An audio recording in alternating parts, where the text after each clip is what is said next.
Hello class, चलिए आज हम लोग the voice of rain poem पढ़ते हैं। इस कविता के पोएट जो हैं उनका नाम है वॉल्ट व्हिटमैन। ये एक अमेरिकी कवि हैं। बचपन से ही इन्हें प्रकृति से बहुत लगाव था। इस कविता यानी द वॉइस ऑफ रेन में उन्होंने प्रकृति के प्रति अपनी झुकाव को दिखाया है। इस कविता में उन्होंने वर्षा को पर्सोनिफाई कर दिया और पूरी कविता में वो उससे बातचीत करते हुए दिखाई देते हैं। वो उससे पूछते हैं कि तुम हो कौन, और तब जवाब मिलता है। बारिश कहती है कि मैं तो धरती की कविता हूँ।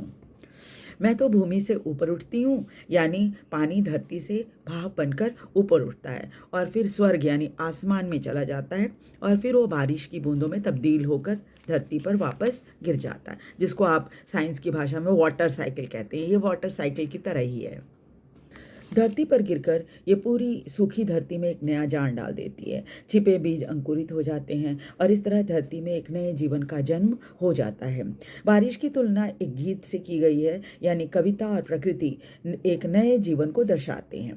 इसके साथ ही प्रकृति के निरंतर नवीनीकरण के चक्र को भी दर्शाते हैं। जहाँ बारिश पृथ्वी को पोषित करती है, वहीं यह कविता प्राकृतिक सुंदरता, शक्ति और शाश्वत प्रवाह का जश्न मनाती है। बारिश जीवन का संदेश वाहक है जो आकाश, पृथ्वी और जीवों को जोड़ती है। पोएटिक डिवाइसेस में देख लीजिए क्या क्या इस्तेमाल किया है पोएट ने।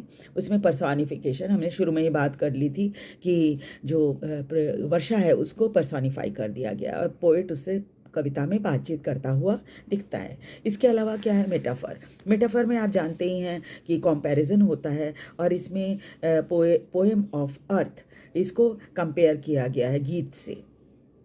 कविता और रेन को जो है एक दूसरे के साथ कंपेयर किया गया है। उसके बाद इमेजरी, हर कवि की तरह वॉल्ट व्हिटमैन भी रेन के इफेक्ट को दिखाने के लिए शब्दों का इस्तेमाल करते हैं, जैसे सॉफ्ट फॉलिंग रेन।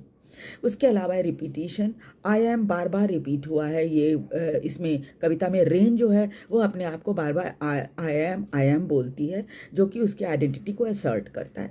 उसके बाद है हाइपरबोल बॉटमलेस सी इसका एग्जाम्पल है। इसे अतिशयोक्ति अलंकार, अगर हिंदी में आप कहिए अलंकार के बारे में तो अतिशयोक्ति अलंकार है। ये किस चीज़ को बहुत बढ़ा चढ़ाकर बताना। ऐसा नहीं है कि समुद्र में कोई तल नहीं होता, लेकिन कवि ने यहाँ बॉटमलेस सी कहा है। सिंबलिज्म का इस्तेमाल भी कवि ने किया है। रेन सिंबलाइज करता है साइकिल ऑफ लाइफ को, साथ ही साथ नवीनीकरण, प्यूरिफिकेशन और धरती को जीवन देने वाला भी। वीडियो आपको कैसा लगा? वीडियो को लाइक और सब्सक्राइब जरूर कर दीजिए। Thank you very much.